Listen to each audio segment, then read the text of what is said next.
À Bobo de Lasso, le Conseil économique et social est face aux forces vives de la région des Hauts-Bassins. Une rencontre pour davantage s'ouvrir et se rapprocher des populations et présenter ainsi ses missions. Cette année, c'est la région des Hauts-Bassins qui est spécialement choisie pour cet exercice. Drissa Traoré, Kadouro Menki. Le Conseil économique et social CES dépose ses valises dans le Grand Ouest du Burkina pour ses tournées 2023. Des tournées initiées depuis 2013 afin de permettre à l'institution d'échanger directement avec les forces vives des différentes régions. Le Conseil économique et social est une structure, une institution qui n'est ni déconcentrée ni décentralisée. Elle n'est représentée sous quelque forme que ce soit dans nos régions.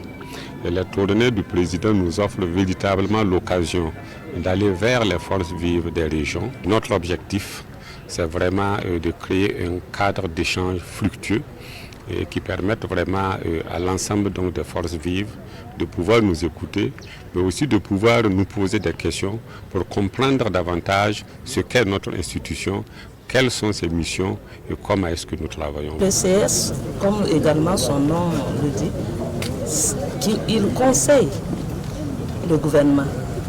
Il travaille sur des thèmes d'importance pour la vie du pays et il donne des orientations au gouvernement. Le slogan du CES, c'est 90 conseillers, 90 compétences au service de la nation.